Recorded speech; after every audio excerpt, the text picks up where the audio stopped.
Olá, pessoal! Que bom estar aqui de volta com vocês. Obrigada por estarem aqui acompanhando mais esse papo de pandemia. Meu nome é Rosane Macedo, eu sou jornalista, empreendedora, consultora em comunicação e editora do portal Vida e Ação. O Papo de Pandemia é um projeto do nosso portal, né, criado em junho, quando a gente fez 4 anos de vida, e a gente criou esse projeto no sentido de nos aproximar mais com o nosso público, interagir, entrevistar especialistas de diferentes áreas, para compartilhar seus conhecimentos aqui com a gente de uma maneira mais simples, leve, descontraída e com interatividade com todo mundo, né, que está participando. Bom, a gente traz aqui semanalmente alguns personagens também para contar suas experiências, enfim, também durante esse período de enfrentamento da pandemia mundial do novo coronavírus. A gente já está vivendo aí essa situação há mais de 4 meses, e a partir da semana que vem, gente, a gente vai ter mais um encontro por semana, então vão ser 2 encontros por semana, ok? Depois a gente vai avisar para vocês. Bom, hoje em especial a gente vai falar sobre volta às aulas, em plena pandemia do novo coronavírus. Aí convidamos para essa live o sanitarista Cristóvão Barcelos, coordenador do Monitora Covid-19, que é o Sistema de Informação para Monitoramento da Pandemia do Coronavírus Covid-19 na Fundação Oswaldo Cruz. E ele também é o vice-diretor do Instituto de Comunicação e Informação em Saúde, o ICICT, da Fiocruz. Bem-vindo, doutor Cristóvão, uma honra contar com a sua participação na live de hoje. Muito obrigada por aceitar aí o nosso convite para essa 8ª edição do Papo de Pandemia. Bom dia, obrigado aí pela recepção. Nós pesquisadores, nós trabalhamos muito, mas em geral não conseguimos ter esse contato direto com a população, e isso para a gente é muito importante, a gente conseguir esse diálogo, conversar sobre os avanços e os tremendo problemas que a ciência está enfrentando.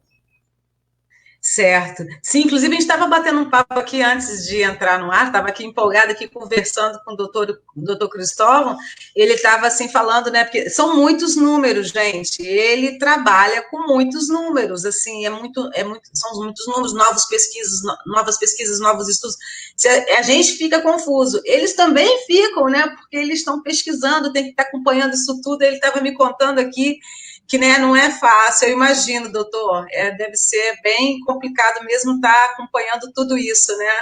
Às vezes a gente dá até meio que uma surtada, é tanto número, é tanta informação, agora vai, agora não vai, sobe, desce, abre, não abre, reabre de novo, fecha de novo, reabre de novo, está todo mundo um pouco confuso. Bom, eu agradeço a todo mundo que está acompanhando aqui essa live com a gente, né? Peço que compartilhem o link com o pessoal aí da casa, com pais, mães, educadores e outras pessoas aí que estão preocupadas com essa questão, né, da volta às aulas. Essa semana ganhou aí uma boa fatia do nosso noticiário, né? A gente teve algumas matérias também essa semana no nosso portal Videação, né? videação.com.br. Enfim, e a gente pede que vocês também enviem aqui, né, suas dúvidas aqui para o nosso chat, que a gente vai respondendo aqui ao longo dessa live, que a gente puder, a gente vai responder, porque é muita coisa para saber com o doutor Cristóvão, gente, é muita coisa. Lembrando que essa live está sendo transmitida aqui pelo Facebook, e ela vai também estar disponível no YouTube e também no IGTV, lá no Instagram, na nossa conta, @Vida e Ação. Sigam lá, por favor. Bom, o doutor Cristóvão Barcelos, ele é graduado em Geografia pela Universidade do Estado do Rio de Janeiro, a UERJ, ele é graduado também em Engenharia Civil pela Universidade Federal do Rio de Janeiro, a UFRJ, ele é mestre em Ciências Biológicas pela UFRJ e doutor em Geociências pela Universidade Federal Fluminense, UF. É o famoso cabeção, né, doutor? Doutor Cristóvão ele é o cara, gente. Bom, ele é pesquisador titular do Laboratório de Informação em Saúde, né, o LIS, ligado ao Instituto de Comunicação e Informação da Fiocruz. Ele trabalhou como sanitarista também nas secretarias estaduais de saúde do Rio de Janeiro e do Rio Grande do Sul, então é muito importante, ele entende muito bem a realidade do Rio, né, boa parte dos nossos espectadores aí no Rio de Janeiro. A gente está vendo aí a pandemia também crescendo no sul do país nesse momento também, e ele atua na pesquisa e no ensino de geografia da saúde, com ênfase em vigilância em saúde, principalmente nos temas de geoprocessamento, análise espacial, indicadores de saúde e sistemas de informações geográficas.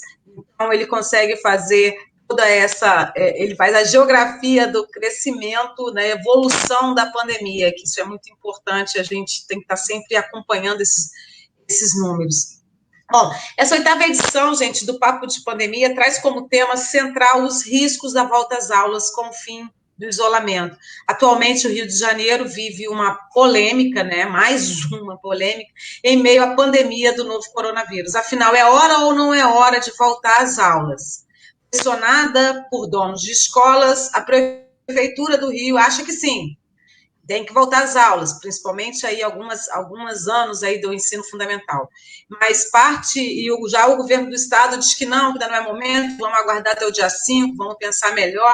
Enfim, a grande maioria dos pais nessa confusão está um pouco apreensiva, insegura, né? Eu, que também sou um pouco ansiosa, hipocondríaca também, eu já fiquei até receosa quando eu vi na TV que o prefeito queria liberar as aulas presenciais, né, nas escolas particulares já a partir do dia 3 de agosto.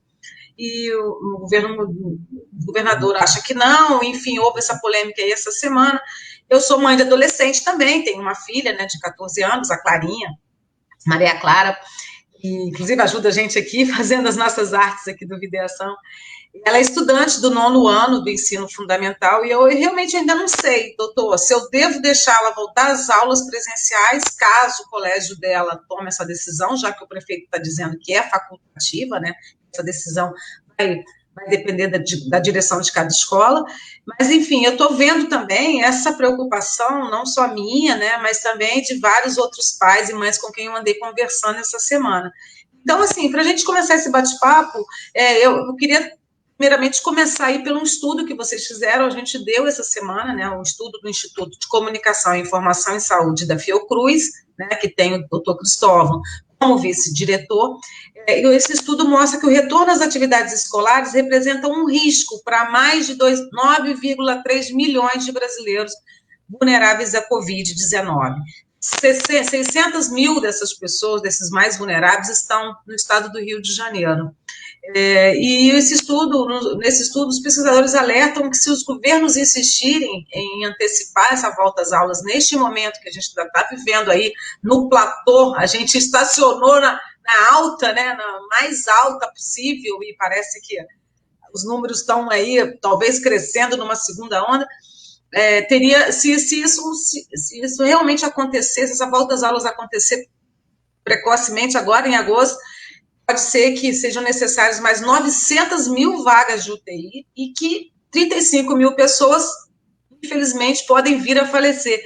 Doutor Cristóvão, quais foram os principais resultados desse estudo que vocês fizeram essa semana?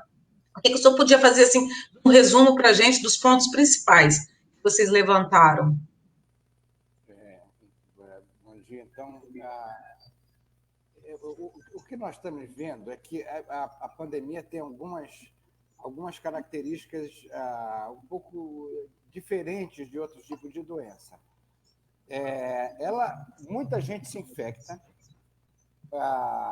Algumas dessas pessoas que se infectam, quer dizer que tem algum contato com o vírus e que começam a ter alguns sintomas, algumas pessoas têm sintomas leves, outras pessoas têm sintomas muito graves e precisam se internar. E essas pessoas, algumas pessoas, infelizmente, falecem. Tem muita gente morrendo, em torno de 5% das pessoas que pegam a doença morrem. Isso é muito grave, principalmente a gente pensando no Brasil com as suas desigualdades Sim. sociais e tal. É verdade. Esses 5% são muita gente. Doutor, o senhor pode falar um pouquinho mais alto? Eu não estou conseguindo ouvir o senhor muito bem. O senhor pode falar um pouquinho mais alto? Estão reclamando aqui, o pessoal que está entrando aqui está dizendo que... Isso, está melhor. O microfone aqui perto da boca. Isso, tá ótimo. Gente, acho que agora melhorou o som aí. Aqui estão avisando aqui a Carla, a Gisele, o Alexandre, estão entrando aqui, estão dizendo que o O áudio do doutor Cristóvão está baixo. Gente, agora está melhor, doutor Cristóvão? Pode prosseguir, por favor, voltar ali que o senhor estava falando no início? Então, essa doença é um pouco diferente de outras que a gente já enfrentou. Quer dizer, muita gente tem contato com o vírus, algumas dessas pessoas que têm contato com o vírus adoecem, outras não. Dessas pessoas que adoecem, algumas têm quadros muito graves, precisam ser internadas, algumas até morrem. Infelizmente, a gente viu muita gente nos últimos meses morrendo dentro de casa, sem assistência médica. Talvez ou por falta de tempo para chegar no hospital, ou porque o hospital já estava lotado, não conseguiu internar a pessoa. Então, agora, essa sequência, infecção, doença, internação e óbito, ela não acontece igual para todo mundo. Ela acontece... As crianças se infectam menos, tudo indica isso, que elas têm menor possibilidade de se infectar. Os adultos se infectam mais, talvez porque se expõem mais, estão mais na rua, porque precisam ou porque também estão fazendo coisas que não devem. A gente viu cenas aí de pessoas sem máscara, aglomerações, em alguns lugares. Sim. Também generalizar. Não pode generalizar, é verdade. Os jovens são irresponsáveis, não é verdade. Tem muita gente bacana se comportando e tal. Mas eles, em geral, apresentam quadros da doença mais leves, assim, não tem grandes problemas.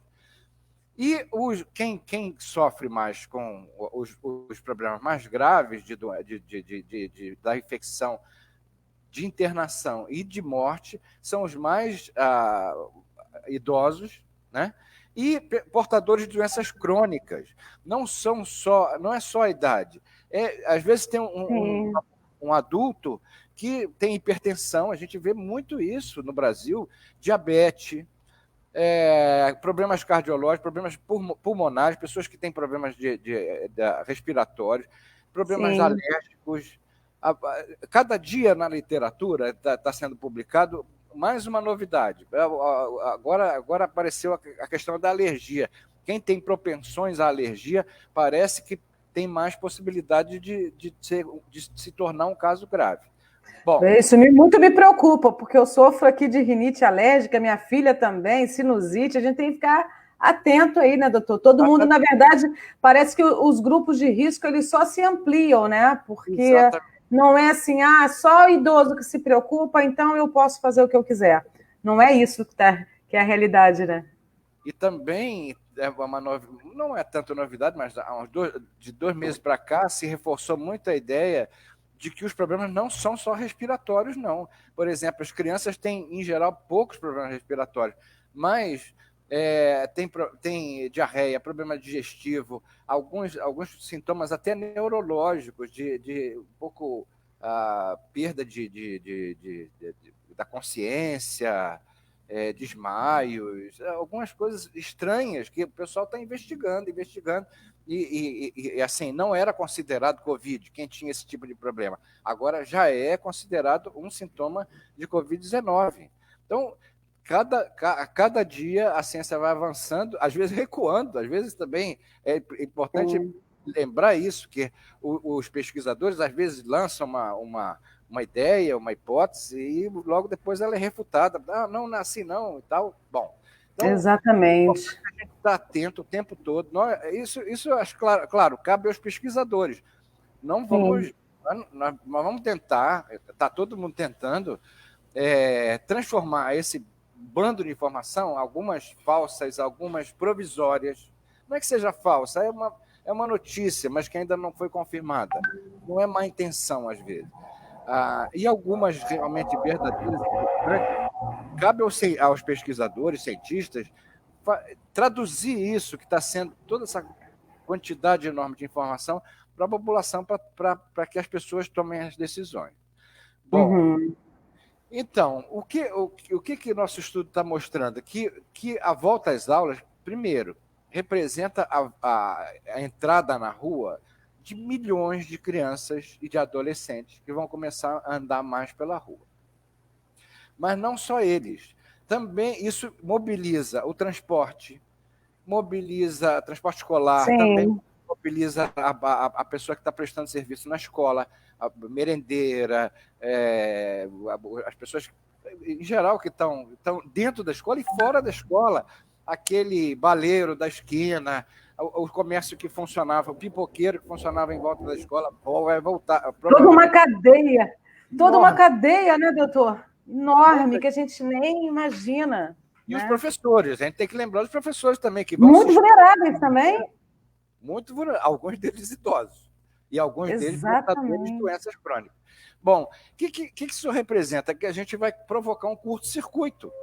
Pessoas que nunca, não digo, mas que estavam dentro de casa tentando se poupar, não se expor à doença, vão começar a se expor.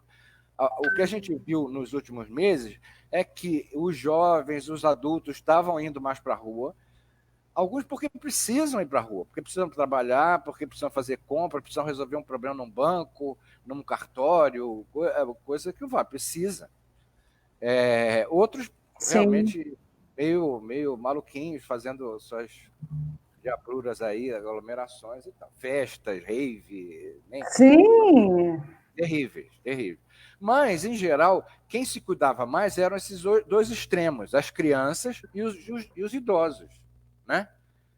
Principalmente depois desses alertas. Olha, idosos, atenção, vocês estão sob risco e tal. Os idosos passaram a se cuidar muito. Quando a gente coloca essa multidão de gente, milhões de pessoas na rua, se expondo, isso pode causar esse curto-circuito entre as populações, os mais jovens e os mais idosos, os que estavam querendo se manter longe do vírus, com aqueles que estão se expondo ao vírus. E isso pode causar doenças em 9 milhões que a gente calculou no Brasil. Em torno de 9 milhões de pessoas podem passar a se infectar. E desses 9 milhões, infelizmente, 10% podem apresentar quadros graves, 3% falecerem. É muita gente. Então, outra coisa que a gente tem que pensar é o ritmo, a evolução da pandemia. Quer dizer, a Europa, o Oriente todo, os países do Oriente, Japão, China, Filipinas, começaram a pensar na volta às aulas numa fase já de queda do número de casos. 1 mês, 2 meses depois do chamado pico, começaram a planejar a volta às aulas. E com todo cuidado. Então, eles esperaram passar o pico, conseguiram diminuir o número de doentes e de mortes para depois planejar, né? a volta às aulas, e um planejamento muito bem feito. O Brasil, infelizmente, alcançou esse maldito patamar, esse platô, que não cai, não está caindo. Alguns estados com uma ligeira tendência de queda, mas outros ainda subindo o número de casos e de mortes. Então, eu me pergunto, será que é a hora de realmente voltar mesmo na Europa e no Oriente, alguns estão se arrependendo, algumas escolas ou alguns estados estão se arrependendo de ter voltado e estão mandando voltar todo mundo para casa. Pois é. Como é que a gente controla isso? Com um sistema de vigilância muito, muito bem feito.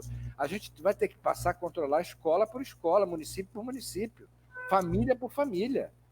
E o Brasil é enorme, né, doutor? Como é que vai fazer isso? A gente não conseguiu implementar medidas básicas até hoje, né? Por motivos diversos. Que dirá fazer esse controle, né? Depois que voltar, abrir essas porteiras aí, está complicado, né, doutor? Estou aqui com o Vinícius. Carlos, oi, pessoal que está entrando aqui. Desculpa, o Carlos Vinícius Maria está perguntando: os casos de alergia que ele se refere como propensos a se tornar casos graves são as alergias que afetam as vias respiratórias, certo? Ou quem tem alergia a certos alimentos ou medicamentos também se encaixam? É uma dúvida que ele está fazendo aqui em cima do que o senhor falou anteriormente. Eu acho que o senhor estava explicando aqui, né? Tem muita coisa que está evoluindo, né? Hora tem uma informação, hora outra. Acho que nesse momento aqui é melhor a gente se ater a essa questão da evolução dos números, né, doutor? Isso. Claro, as alergias respiratórias, quem tem alergia respiratória tem que tomar muito cuidado, porque está propenso a ter casos graves da Covid-19. uma das alergias respiratórias mais famosas é a asma, né? A asma é um processo alérgico que acontece nas vias respiratórias. Mas essas outras alergias de pele mostram talvez alguns que a gente chama de enganos. O sistema imunológico ele é enganado, né? E ele começa a produzir reações que são inesperadas. Em vez de combater o agente invasor, que às vezes não é um vírus, às vezes é uma poeira, né? Um pólen de árvore, de planta, às vezes pode ser contato com metal, tem gente que tem isso também. Esses são quadros menos propensos à Covid-19. Agora, a asma, quem tem asma tem que segurar muito. É crítico, é verdade. Agora, doutor, então você estava falando que desse estudo que vocês fizeram, né, que mais de 9 milhões de brasileiros poderiam ser alvo, né, vítimas aí de um contágio por parte desses menores, dessas crianças e adolescentes que estariam voltando às aulas já a partir de agora, e que isso representaria aí talvez 35 mil mortes, né? E fala-se também no estudo sobre o número de vagas em UTIs, né? Porque é uma questão que a gente não conseguiu equacionar até agora, né? A oferta de leitos de UTI ainda é muito distante da nossa realidade. E se existem vagas, não existem os equipamentos necessários, né, doutor? Então a gente está aí, continua nesse impasse, né? Os profissionais de saúde. A gente só consegue internar uma pessoa quando tem médico especialista, não é qualquer médico, não. O médico de UTI, eles têm uma formação muito específica, são chamados internistas, né? Que eles sabem, até entubar é um ato que não é para qualquer pessoa fazer, colocar respirador e tal, não é para qualquer pessoa fazer, não, tem que ser especialista, o médico, o enfermeiro, o auxiliar de enfermagem, um monte de gente, não basta ter leito. Aqui no Rio de Janeiro, infelizmente, eu passei por uma experiência, já 2 tentativas de internação de pessoas, em que as estatísticas diziam que o hospital estava vazio, e eu fui lá tentar internar uma pessoa que estava em estado grave, e não internaram. Não internaram. Então, essa estatística de leito vago é um pouco difícil de se tomar decisões em cima de leito vago. Ele tá vago porque não tem doente ou porque não tem médico e não tem equipamento. Exatamente. Agora, aqui no Rio, né, a prefeitura acha que é hora de liberar as escolas e tornou essa uma decisão facultativa dos estabelecimentos para alunos do 4º, 5º ano e do 8º e 9º ano do ensino fundamental. Então, já a partir do dia 3 de agosto, as escolas do município poderiam, que tem alunos no ensino fundamental nessas séries, poderiam liberar a volta às aulas desde que cumprissem algumas medidas. O que o senhor pensa a respeito dessa medida tomada especificamente aqui no Rio de Janeiro, já que o senhor está falando aí sobre essa questão que o senhor mesmo vivenciou, que ainda não tem na nossa rede de assistência à saúde os recursos necessários, principalmente os recursos humanos, né, que são tão necessários, não basta falar em aparelhos, né? Então, a gente deveria começar a liberar essa volta às aulas numa fase já de descenso e com taxas muito baixas taxas baixas de casos e de mortes, né?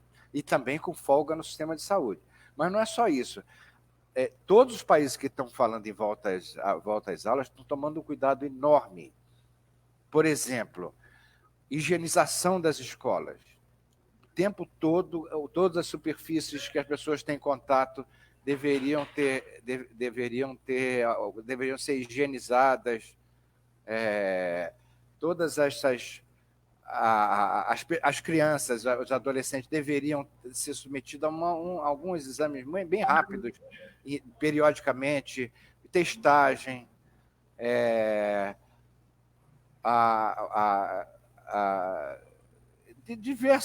são diversas medidas, né? Que deveriam ser levadas em conta para a escola voltar a funcionar plenamente. Isso a gente conhece as escolas no Brasil, não é assim, né? Não é. Por exemplo, sabe uma coisa que está se falando muito? As crianças podem ter uma probabilidade de contágio muito pequena se elas ficarem afastadas e com máscara. Isso está saindo de alguns países que já voltaram às aulas.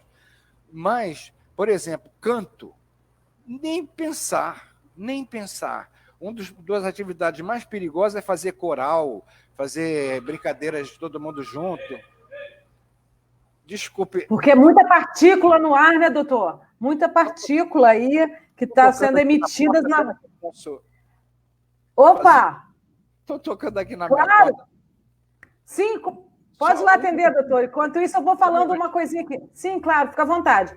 Gente, eu estava conversando aqui, levantando alguns dados, né, pesquisando, enquanto o doutor Cristóvão foi ali rapidinho, eu estava aqui pesquisando alguns dados, né, e, enfim, alguns especialistas têm dito nos últimos dias, né, nas últimas semanas aí, alguns afirmam que tirar as crianças de casa, levá-las para a escola nesse momento não agravaria a situação do contágio se esses procedimentos fossem corretamente adotados, esses procedimentos que o doutor Cristóvão estava falando aqui, né? Que, enfim, manter o máximo de prevenção ali junto à higienização das superfícies e tal.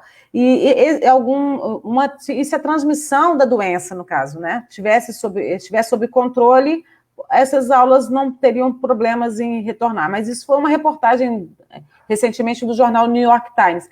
Agora, oi, doutor, voltou, certo. Usando a máscara devidamente, isso aí, doutor. Dando um bom exemplo.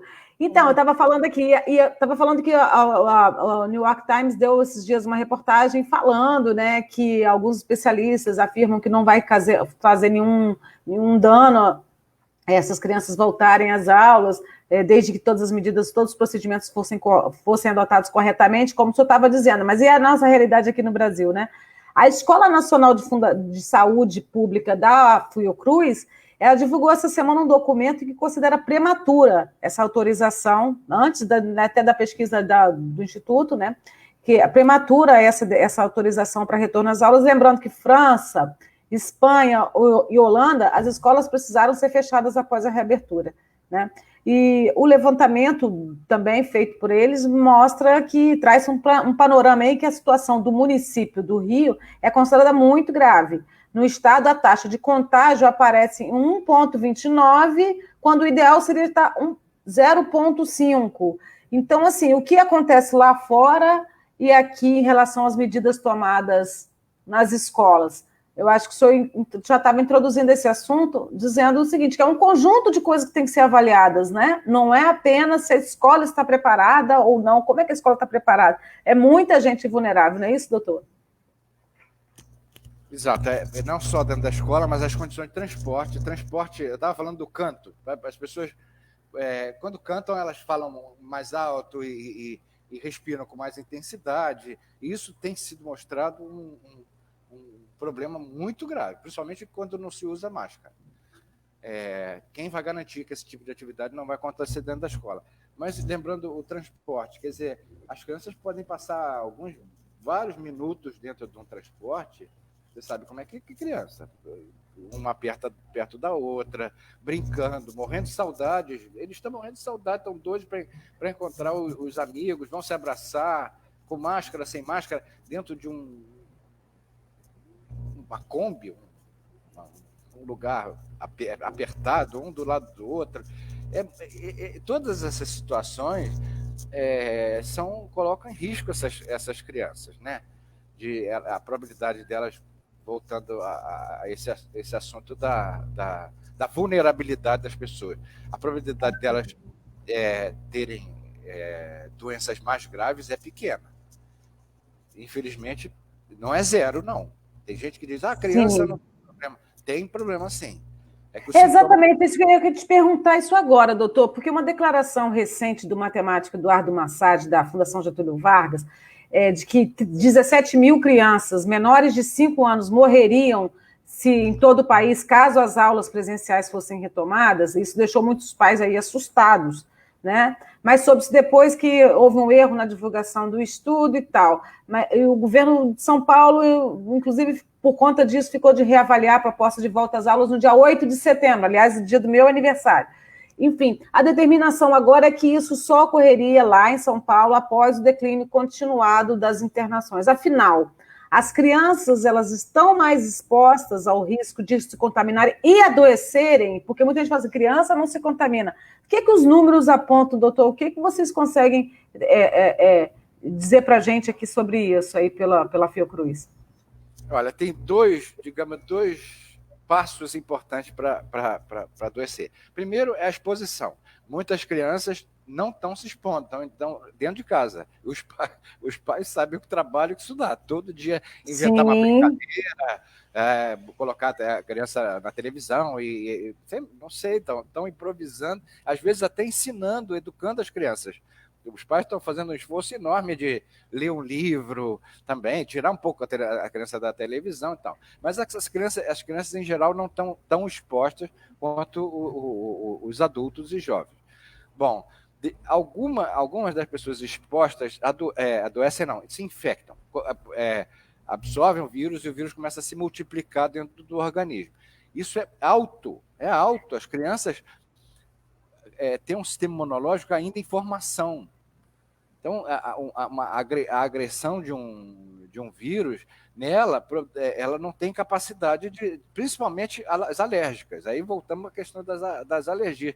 Quem não tem um sistema imunológico muito eficaz tem a propensão de se infectar com uma facilidade. Uhum. Agora, elas produzem menos quadros graves. Apesar delas podem ter uma febre. Os números apontam, continuam apontando isso, né, doutor? Existe o risco, ainda é o menor. E, felizmente, o que a gente chama de letalidade, a possibilidade dessa criança falecer por essa doença é pequena, mas existe. Não é que não tenha. Isso é importante a gente. Mas ela também é um vetor do vírus para dentro da casa. Como ela se infecta com uma facilidade grande, ela pode trazer o vírus para dentro da casa. A gente lembra, por exemplo, uma prática que existe muito grande dentro das casas é assim, quando alguém dentro de casa tem hepatite, principalmente hepatite A, tem que limpar tudo. Uhum. Pior, vamos lembrar de uma doença bastante comum dentro de escola. Escola de gente rica, escola privada, escola pública, escola de qualquer jeito. Piolho. Qual é o procedimento que a gente faz com o piolho? Nossa! Tem criança, sabe, né? Nossa! Tem gente que corta o cabelo, tem gente que bota inseticida. Por favor, não se faz esse tipo de coisa, botar inseticida na cabeça pode intoxicar a criança. É verdade. Mas lavar todos os utensílios, lavar a roupa, lavar o cabelo o tempo todo, a gente sabe o trabalho que isso dá. E a criança trazendo o piolho para dentro de casa, outras pessoas dentro da casa podem começar a ter piolho. Então, os cuidados que os pais têm que adotar nessas situações são enormes. É isso que a gente vai ter que fazer. Infelizmente, agora em diante se voltam às aulas. Toda vez que a criança entrar dentro da sua casa, lavar as mãos, lavar o rosto, trocar de roupa, colocar a roupa para lavar, de preferência com um pouquinho de cloro, para ter certeza de que o vírus foi destruído, diminuiu a capacidade dele de se reproduzir. Um monte de procedimentos. Sim, verdade. Por cada família. Eu estou falando dentro das famílias, dentro das suas casas. Também dentro da escola. A criança entrando dentro da escola, um monte de procedimentos de entrada. Limpar sapato, lavar a mão, lavar o rosto, medir temperatura, perguntar à criança se ela teve algum sintoma nos dias anteriores. Testagem. Pelo menos, sei lá, uma vez por mês, uma vez por semana, teste na criança de exame, né, de sangue. A vida não vai ser fácil. Não vai ser muito fácil, né, doutor? Inclusive, eu vi, a gente até colocou no nosso site hoje, saiu um manual super bacana aí, que a Escola Politécnica de Saúde da Fiocruz lançou o manual sobre biossegurança para a reabertura de escolas no contexto da Covid, reunindo aí normas e diretrizes sanitárias para a retomada das aulas em segurança. E eu queria aproveitar e trazer aqui a pergunta do nosso grupo Jornalistas RJ, do nosso querido Alberto Corona, que tem esse sobrenome, teve corona, mas é o Corona do bem. Ele participou até, inclusive, outro dia aqui com uma live com a gente. Ele perguntou qual o nível de segurança para o reinício das aulas. Sabemos que alunos, pais e responsáveis priorizam, antes de tudo, medidas de segurança contra o coronavírus. Então, esse manual ajuda, doutor? O senhor poderia falar um pouquinho a respeito aí?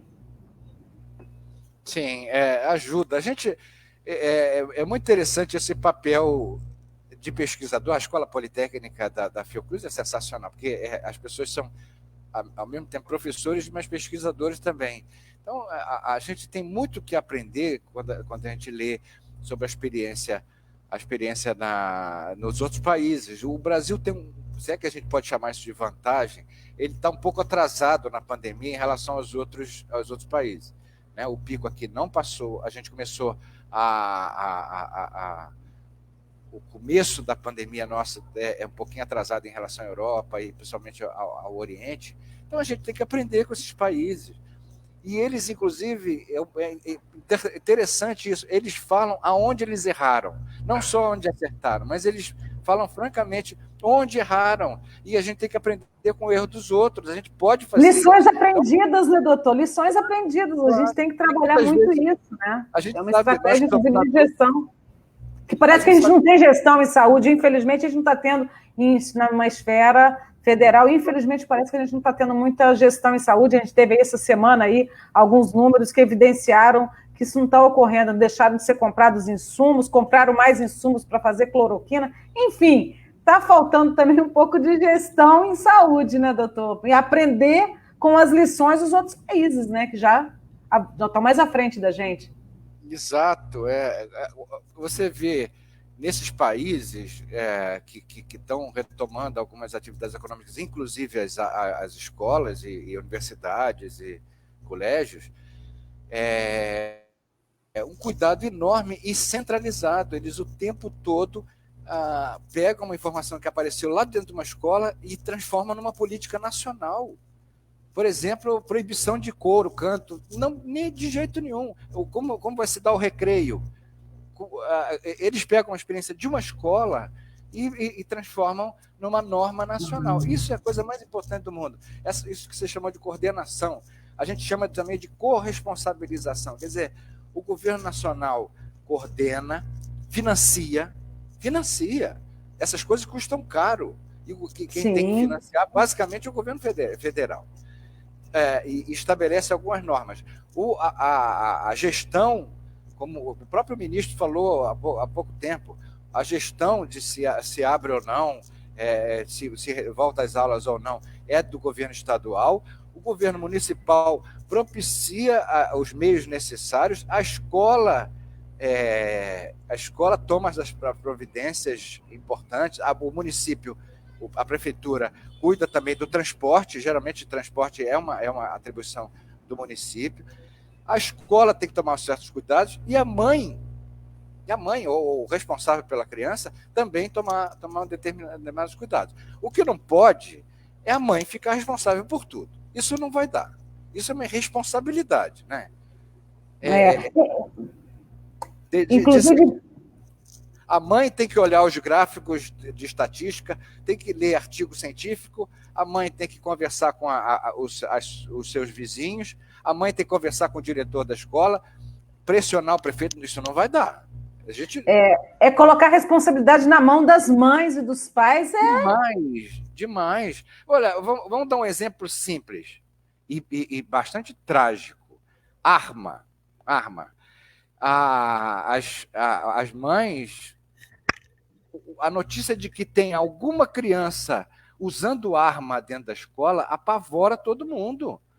Os pais e mães ficam, claro, muito preocupados com isso, né? Às vezes você tem uma escola com centenas de pessoas, uma armada. Isso causa um pânico e reuniões com o diretor, reunião com a polícia, Eu acredito muito na democracia, nos processos participativos, sabe? Quanto mais aberto esse processo, Sim. melhor a gestão, e a gente vai aprendendo, quer dizer, quem é essa criança, de onde veio essa arma e tal, e isso gera norma, se generaliza, como eu falei, isso vira política nacional, não pode fazer isso, não pode fazer aquilo, e decreto. Então, a gente tem que aprender com isso, e isso é uma experiência participativa.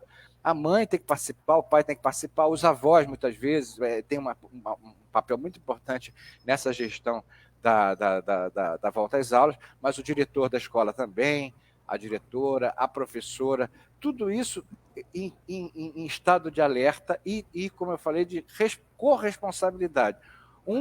Cada um é responsável pelo seu papel. Por exemplo, não sei, um professor pode ver uma criança aparentemente com sinais de febre, de que está passando mal. Pronto. Ele tem um papel, ele não vai resolver tudo, ele não vai internar a criança. Infelizmente, a gente sabe também que não existe, por parte do poder público, o poder, existe o poder, mas como executar o poder de fiscalização também nessas escolas, nesses ambientes escolares, principalmente nos da rede particular. Eu estava aqui, o Kleiber Fintelman estava perguntando aqui, podemos afirmar que a maior pressão para a volta às aulas vem dos donos de escolas particulares, já que eles só enxergam a educação como negócio? É uma situação a se pensar, né, doutor? Infelizmente, a gente sabe disso. O próprio prefeito do Rio, após se reunir com representantes das escolas e ser pressionado, ele resolveu flexibilizar. Mas as escolas municipais não, mas as particulares podem. Entendeu? Então, causa muitas dúvidas na cabeça dos pais, né? De quem acompanha, de quem está acompanhando esse noticiário. Está muito difícil para todo mundo entender isso, né, doutora Cristóvão? Muito difícil. E as pessoas, voltando às famílias, as pessoas só vão se sentir seguras para mandar a criança adolescente para a escola novamente quando ela sentir que existe essa responsabilidade dos outros. Ela não pode decidir isso sozinha. A família não pode decidir sozinha. Isso é uma maldade. É uma maldade que estão fazendo com as mães, principalmente. Ela tem que sentir confiança. Voltando ao exemplo das armas, ela tem que sentir confiança de que não tem criança armada dentro de casa, que os professores estão atentos, que o inspetor está atento, que o diretor... Dentro da escola, né? No caso da escola, né? Ela só vai sentir a vontade assim. E da mesma maneira o coronavírus, ela só vai se sentir segura de mandar o filho de volta para a escola se ela souber que a escola está sendo higienizada, que todas as crianças estão mantendo a máscara dentro de casa, que todas as famílias estão mobilizadas e não estão mandando filhos com febre para dentro das escolas. Isso também tem que ser evitado. As famílias também são responsáveis. As crianças e adolescentes com problemas, sintomas da Covid não podem ser enviados para a escola durante algumas semanas. E assim, se é difícil a gente manter o controle sobre o nosso próprio ambiente, sobre a nossa casa, que dirá o ambiente da casa dos outros, que também tem a responsabilidade também dentro das próprias casas. Como você vai saber se outras mães e pais estão ali seguindo as recomendações com os filhos em casa? Porque cada família é uma família também, né, doutor? Então, assim, tem responsabilidade do poder público, tem responsabilidade das escolas, tem responsabilidade também das famílias, mas colocar só na mão das famílias essa responsabilidade não dá, não é isso? A Luciana Lage está falando aqui, o interesse da volta às aulas é de alguns colégios particulares que veem a educação como mercadoria. É o que a gente estava agora há pouco falando. Não, o Luiz Saraiva, não é hora das aulas voltarem. Carlos Vinícius, precisamos ter em mente que não voltamos ao normal. Enfim, estão surgindo outras questões que a gente vai tocar mais aqui à frente. Esse papo está se estendendo, hein, doutor? Eu queria agora a gente entrar um pouquinho falando na evolução da pandemia, né? A gente está acompanhando aí, cada hora tem um número, o Brasil está doente e de luto, né? São mais de 1.000 mortos por dia, mais do que as nossas tristes taxas aí de homicídios e de acidentes de trânsito. São 85 mil mortes já registradas, mais de 2,3 milhões de infectados. Uma pesquisa que eu estava ouvindo ontem que indicou que até o dia 4 de agosto seriam 88 mil mortes. Muito provavelmente a gente vai passar disso até o dia 4 de agosto, né? E uma nova projeção já aponta 177 mil mortos até o dia 1º de novembro. O que o senhor diz sobre tudo isso? O que vocês estão...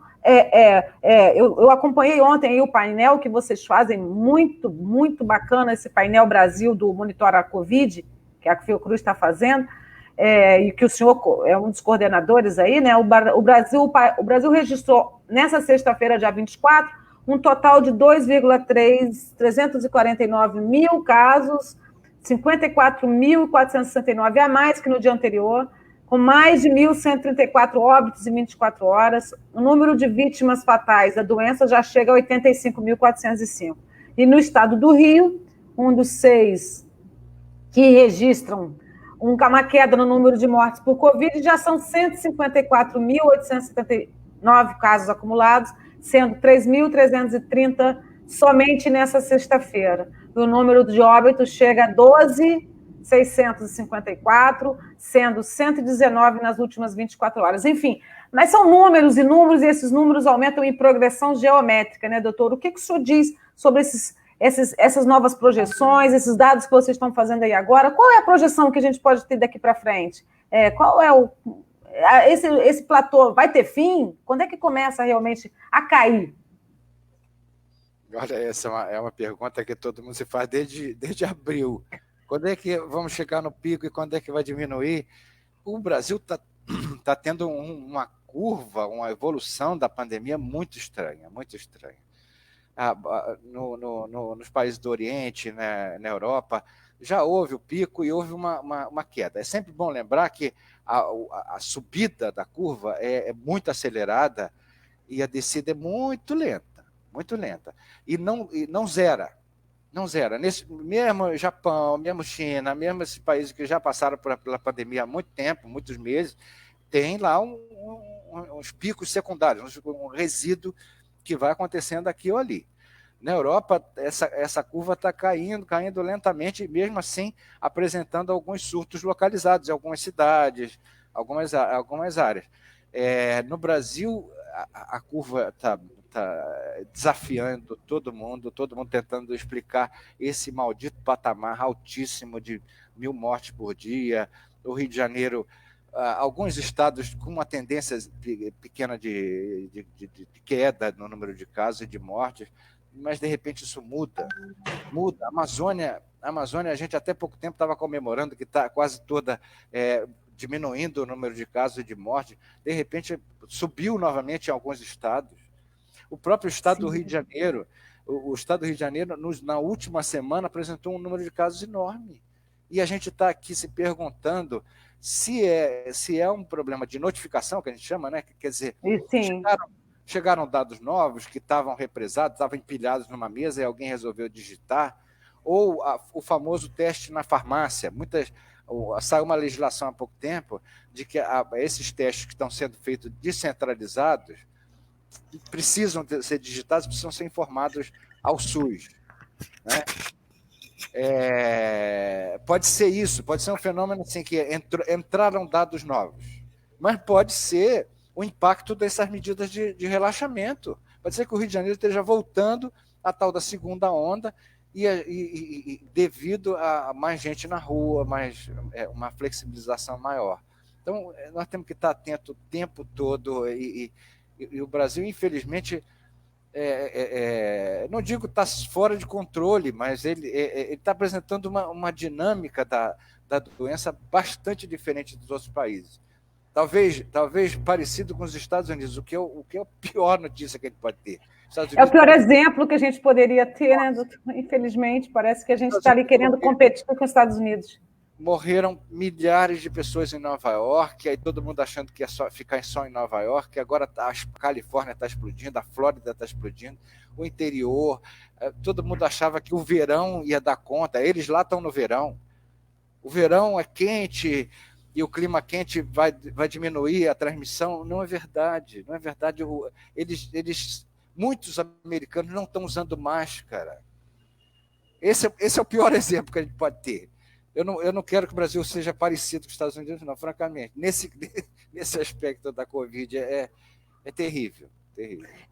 Assim, eu ouvi ontem um comentário, parece que é um incêndio na floresta, né? Que ele vai se alastrando das capitais para as cidades menores do interior. Aqui no Brasil a gente está vendo isso acontecer muito, e nosso país, de proporções continentais, né? Fica muito difícil fazer esse controle. Nenhuma parte do país parece que está protegida. A interiorização da pandemia, ela é mais uma ameaça, doutor Cristóvão?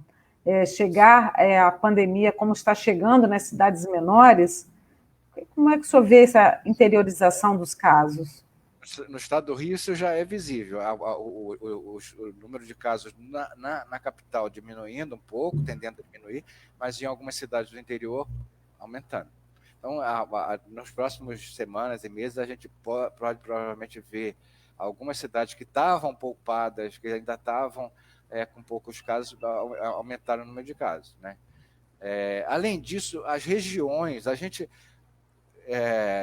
esperava que a região sul, o Rio Grande do Sul, Santa Catarina, Paraná, Mato Grosso também, lá no Centro-Oeste, Goiás, esses estados que estavam com baixo número de casos, que continuassem com baixo número de casos, mas explodiram há pouco tempo, explodiram.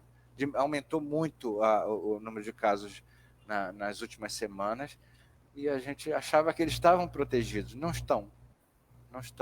Parece uma coisa assim que quase com certeza a gente pode afirmar, nenhum lugar, nem estado, nem cidade vai ficar isento da doença. Ela vai chegar em vários lugares. Ela pode ser mais grave em alguns lugares e menos grave em outros. A gente estava falando aqui, né, do Rio de Janeiro, né, que é o nosso foco aqui. A pandemia parece que tinha dado uma pequena trégua aí, a gente já estava comemorando, e somos o estado aí entre os 6 que estão apresentando uma redução no número de mortes, né? E recebi ontem aí à noite, um comunicado do município do Rio dizendo que zerou a fila, né? Isso tudo. E essas informações, assim, que ao mesmo dão esperança, ao mesmo tempo também elas fazem com que as pessoas fiquem mais relapsas, digamos assim, com algumas medidas, né? Isso tudo deve ter animado muita gente a abandonar o isolamento, inclusive aqueles que estavam se mantendo protegidos dentro de casa, né? É hora de sair de casa, doutor? O que a gente só pode recomendar para as pessoas que estão nos assistindo aqui, principalmente no Rio de Janeiro? Quem pode ficar em casa, quem pode permanecer ainda em isolamento controlado, não é bom também ficar trancado dentro de casa, não é bom nem para a saúde mental, não é assim, conversar com as pessoas por telefone, vizinhos que se conversam pela janela, importantíssimo, conversar com a família, tem encontros à distância, com máscara, com pessoas conhecidas, isso é importantíssimo também. Mas manter o máximo de isolamento ainda. E quando sair na rua, tomar todos os cuidados necessários. Uso de máscara, desinfecção das mãos, do rosto, dos lugares onde a gente tem contato, braços. Quando entrar em algum lugar fechado, frequentar um lugar fechado e com muita gente, voltar para casa e lavar roupa imediatamente, trocar de roupa, se possível tomar um banho. Algumas pessoas são obrigadas a sair de casa, como eu falei, ou por necessidade emocional até, ou por trabalho, ou porque tem que manter algum trabalho, mas essas pessoas têm que se cuidar muito ainda. Todas as faixas etárias. Uns porque são mais vulneráveis, como os idosos, outros porque se expõem mais, como as crianças e adolescentes, que se abraçam, que gostam de ficar próximas uma das outras. Sempre todo cuidado, ainda. Sim. Bom, tem uma outra pergunta do Jornalistas RJ, a Andréia Rosa tinha perguntado se havia... só um minuto, ela perguntou aqui, deixa eu ver...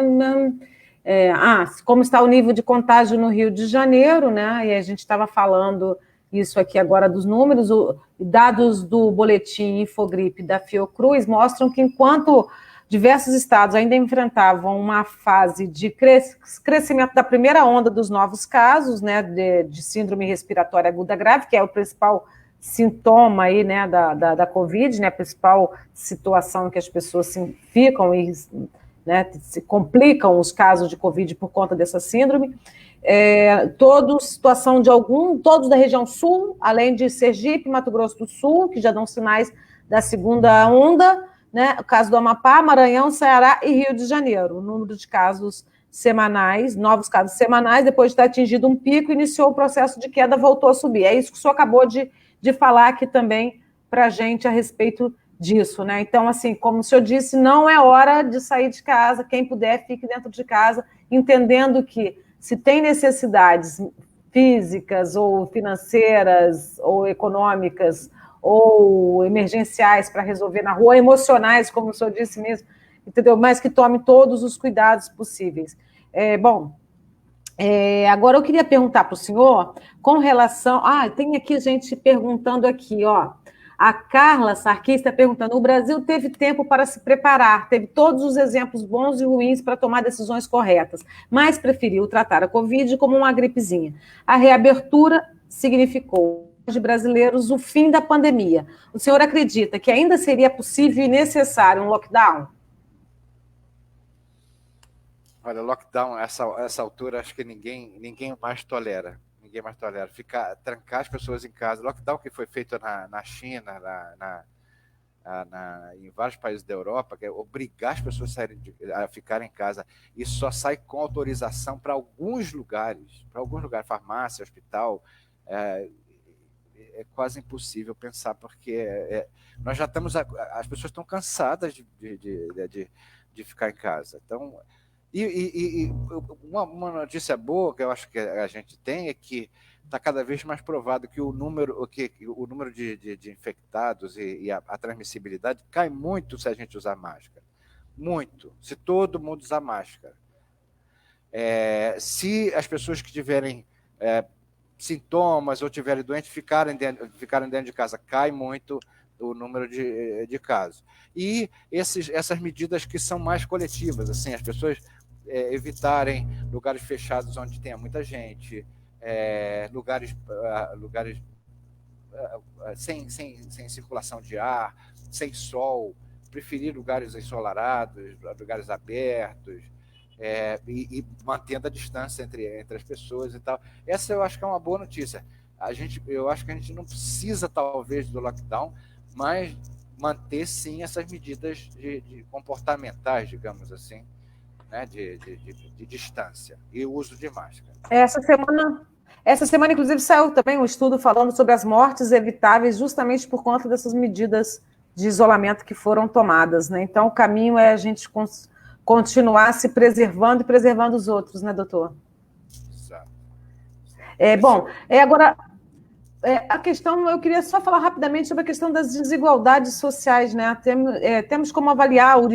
Teríamos hoje, eu sei que vocês estão fazendo na Fiocruz, tem feito vários estudos, né, mostrando inclusive a desigualdade racial no acesso aos cuidados, né, por parte, principalmente para os idosos.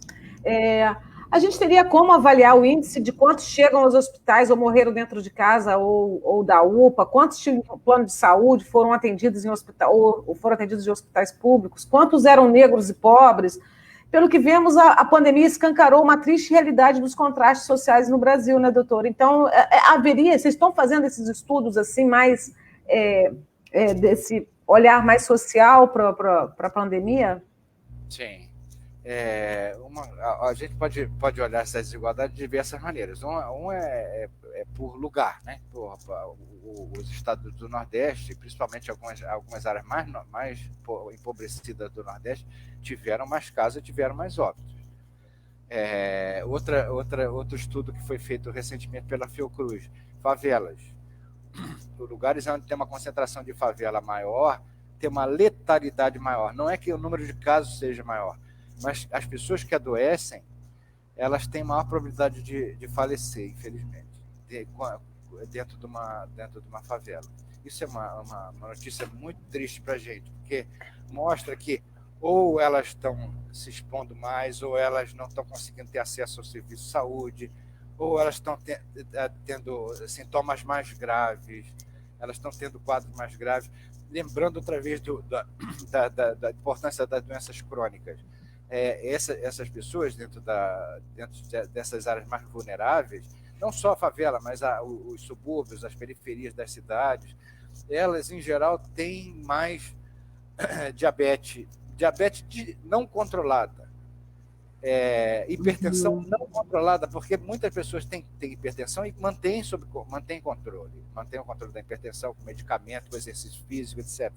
Mas algumas pessoas, infelizmente, têm hipertensão não controlada. Algumas pessoas têm problema respiratório não controlado. São essas pessoas que têm tuberculose, por exemplo. Você imagina uma pessoa que já tem um quadro de tuberculose, e assim, a gente sabe que a tuberculose é muito maior a incidência dentro de favelas, por exemplo, do que fora da favela, até pelas condições de moradia, né, das pessoas morando próximas umas das outras, sem muito sol, com pouca ventilação, elas têm mais propensão à tuberculose. Você imagina uma pessoa que tem tuberculose e se infecta pela Covid-19. É um quadro trágico. Então, nós estamos tendo uma acumulação de problemas, principalmente nessas áreas que a gente chama de mais vulneráveis, né? Presídio. Aldeias indígenas, gente, é uma tristeza. É um genocídio. Quilombolas, né? Também, né? Quilombolas.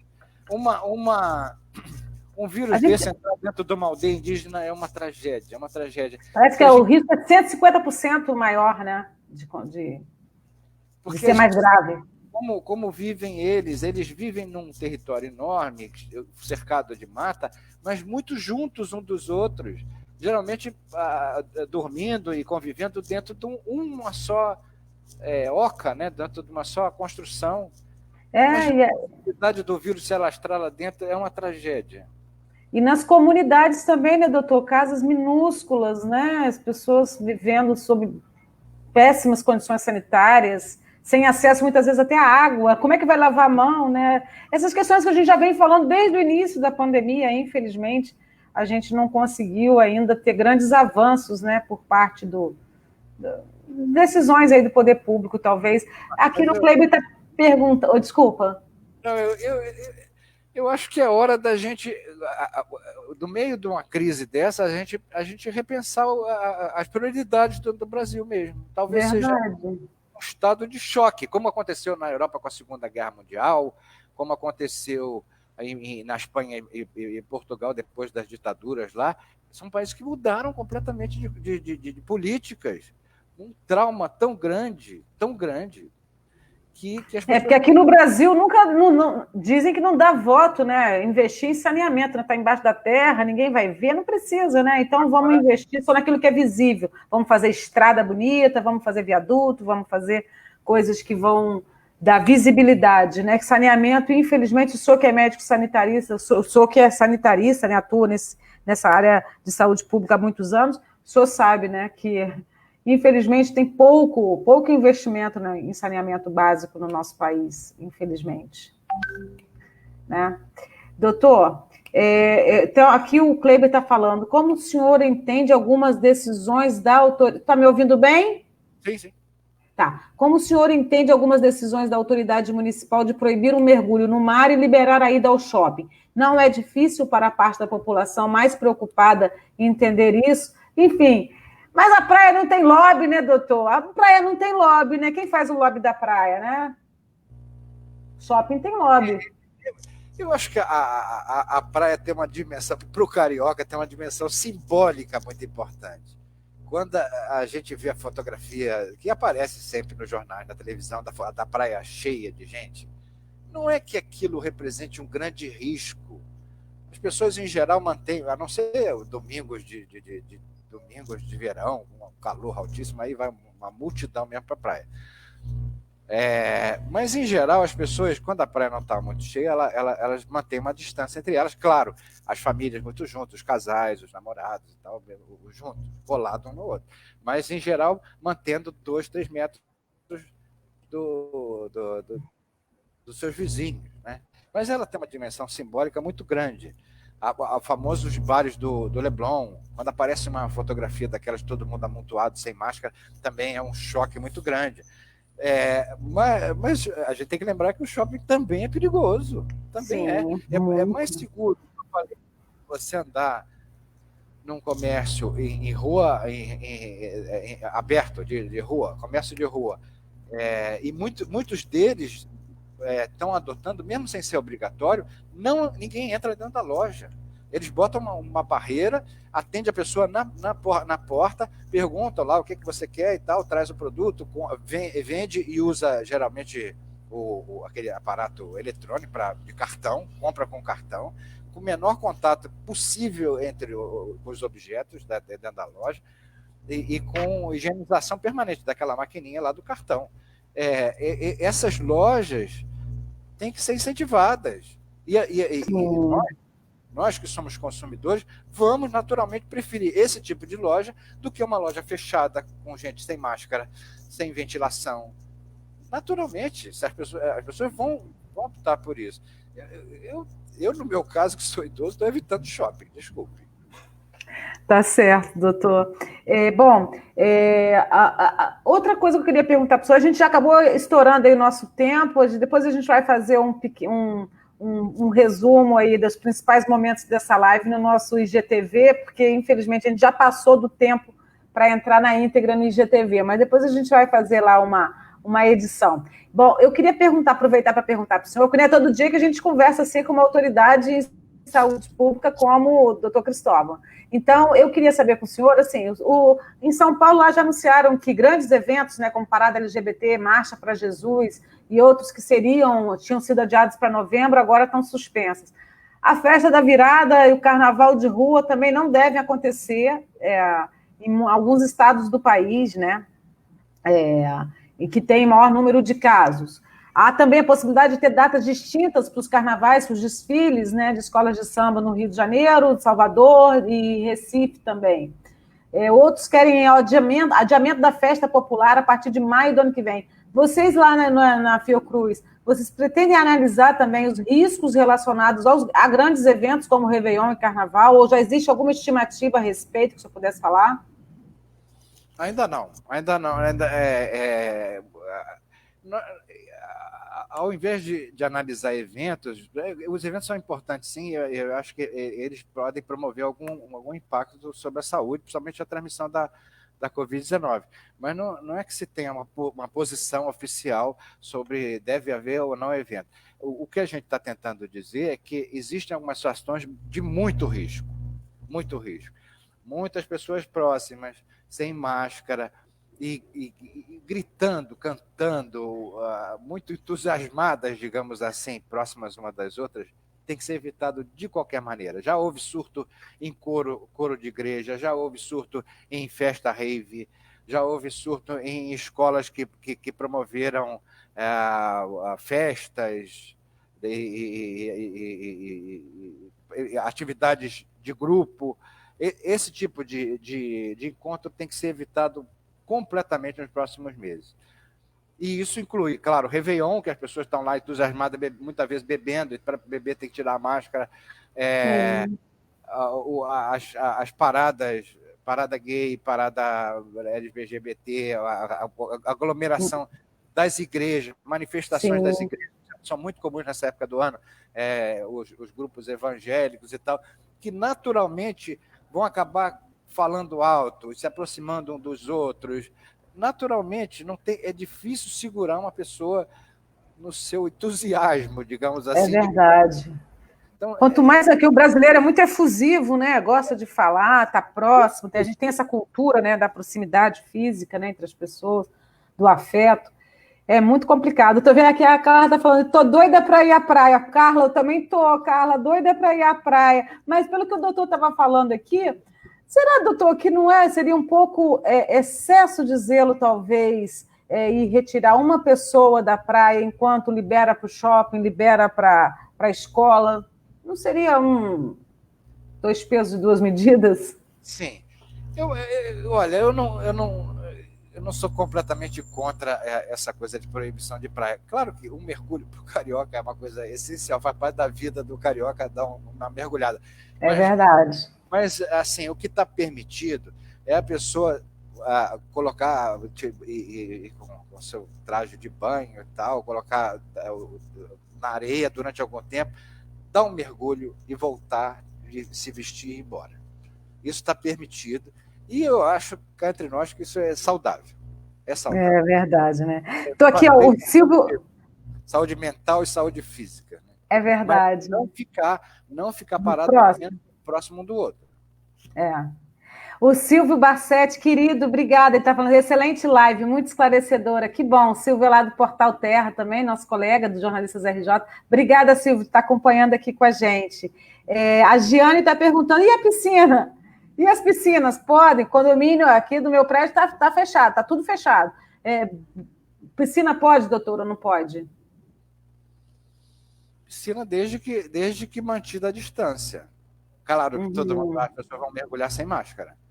Então, mas os condomínios podem ser punidos se liberar, não? Podem, mas não é a piscina em si, é a aglomeração que se faz em torno da piscina. A piscina lembra churrasco, churrasco lembra multidão, multidão lembra gente dançando junto, e pronto. E aí, eu acho que tudo isso, todas essas medidas têm sido, no fundo, para evitar aglomeração, essas pequenas aglomerações. Não é a piscina em si. A pessoa pode levantar às 5 horas da manhã, às 6 horas da manhã, dar um mergulhinho, trocar de roupa e voltar. O problema é que a piscina vai atrair o vizinho, e se muita gente aí bota uma música, bota um samba, começa a dançar, começa a entusiasmar, começa a beber e fica a hora. Não pode. Doutor, caminhar na pracinha, pode? Evitando chegar perto dos outros, pode, com máscara, de preferência.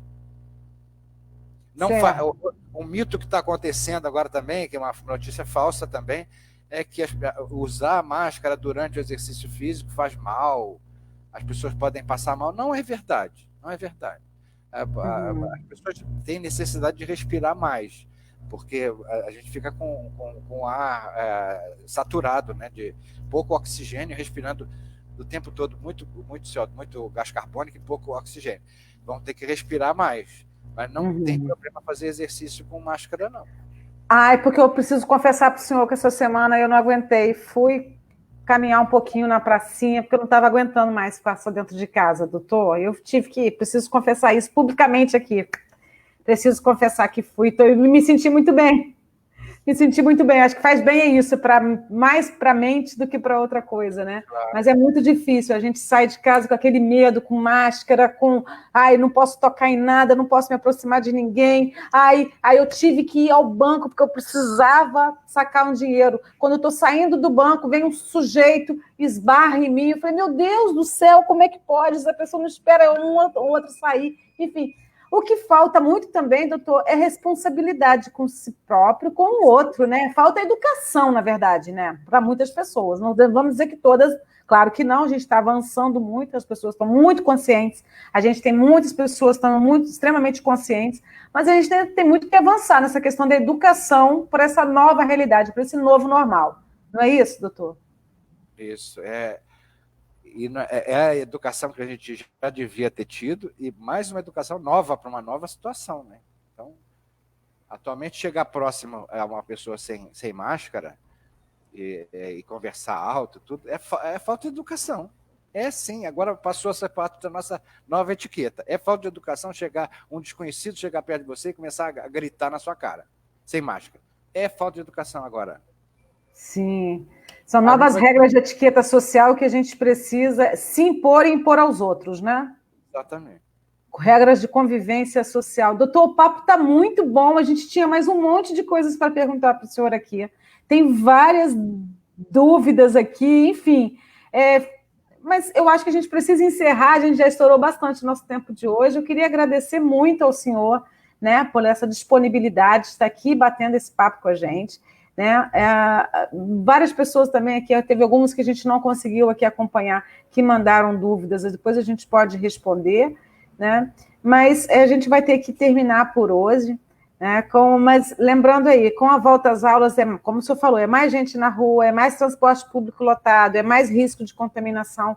Então, pelo visto, ainda vamos continuar um bom tempo dentro de casa, tendo que nos manter aí dentro de casa e tendo também que conviver com todas as situações aí que a gente está vendo, enfim, acontecer, e com esses riscos eminentes aí, né? Volta criança para a escola, não volta criança para a escola, enfim. Isso eu gostaria de deixar aqui um recado final para o nosso público, alguma mensagem para os pais, mães, avós, outros responsáveis, educadores que estão aí nos assistindo nesse momento, e também para quem, como nós, está preocupado, muito preocupado com essa situação? Eu queria primeiro dizer que nós, pesquisadores e tal, estamos sentindo, talvez, menos do que as pessoas que perderam seus entes queridos, menos que as famílias que perderam pessoas, que tiveram gente internada, que sofreram muito. O nosso tipo de sofrimento de pesquisadores é não poder dar todas as respostas que a gente gostaria de dar, sabe?